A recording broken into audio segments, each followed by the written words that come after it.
मरिचाई जरूर गाई हेमा जी रो। लाल मरिचाई के सुन ले हाँ एकदम लजाए के नहीं खे।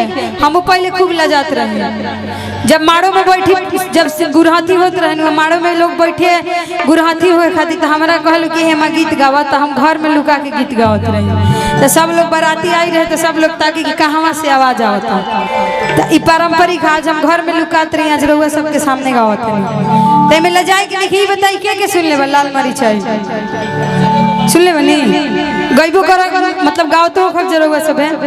आई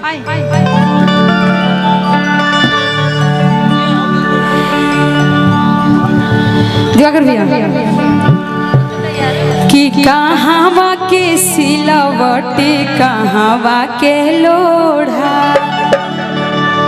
आ कहावा के लाल मरिचाई जे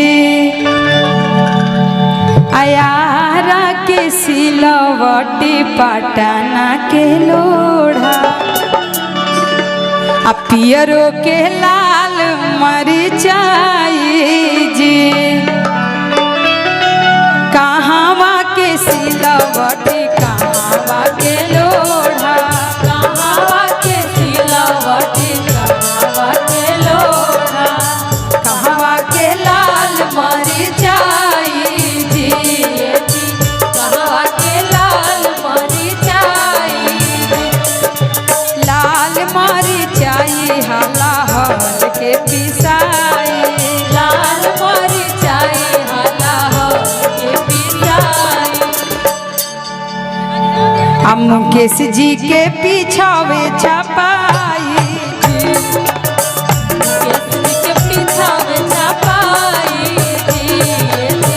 मनोज जी के पीछावे छपाई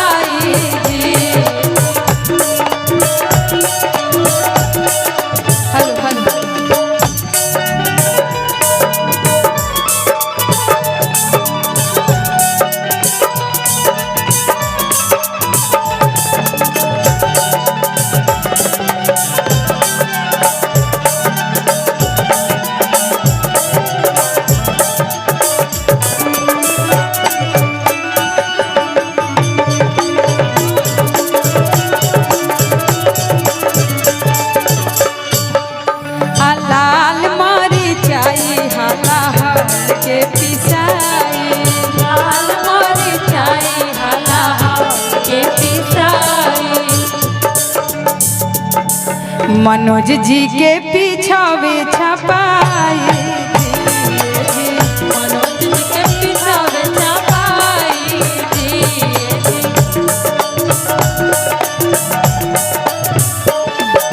जतने छपाई तो तने भभाई जतने छपाई तो तने भभाई हमनी के बड़ी मजा आई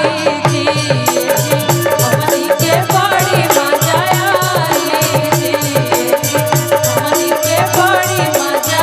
आई हमनी के बड़ी मजा आई।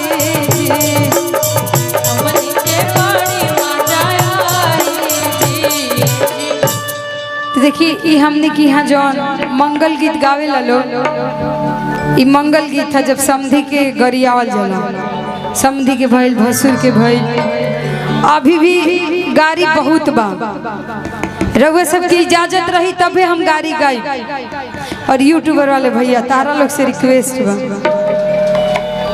ठीक बा विवेक भैया तारा से स्पेशली रिक्वेस्ट बा कि कुछ उल्टा लिख के मत डालिया ठीक बा। तो देखिए गाड़ी गीत बा और रउआ सब चाहते हैं कि हम मंगल गीत सुनाई तो ठीक बा ना तो अगर पारंपरिक में बियाह गीत सुने के बाद तो कहीं जा हम वो सुनाई।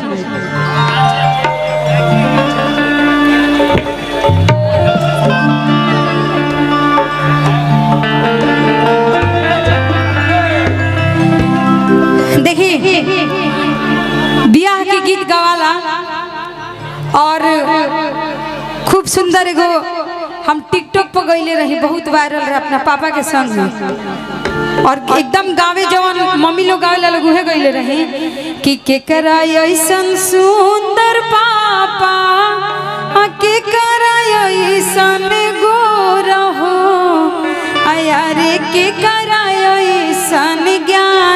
पापा खोजले बड़ा दामाद हो। तो ये जब हम गाए थे तो पापा हमारे बहुत ज़्यादा रोए हुए थे और ये टिकटॉक पे बहुत वायरल रहे। यही में देखिए एगो और गीत गैल रहे उसे तो टिकटॉक और इंस्टाग्राम पे काफ़ी ज़्यादा वायरल बा। कि शंकरी रौरी अगलिया जी पापा शंकर रौरी दुआ हथिया हैं पियासल ये बाबा पोखरा दाना खानावा। जब दुआरे बारात हमने के यहाँ लागेला तो एक माता पिता और लड़की के मन में बहुत घबराहट हो जाला। बहुत घबराहट का जितना भी उजे के लोग रहेला दुआरे बारात लागेला तो बहुत ही सुंदर भी वो माहौल भी बहुत सुंदर लागेला। और एक पिता के मन में बहुत सारे सवाल बहुत सारे मन में बेचैनी घबराहट होला।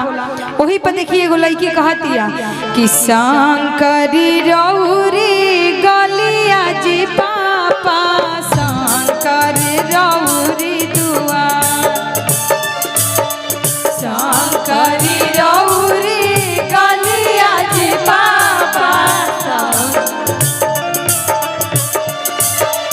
हथिया है पियासल ये बाबा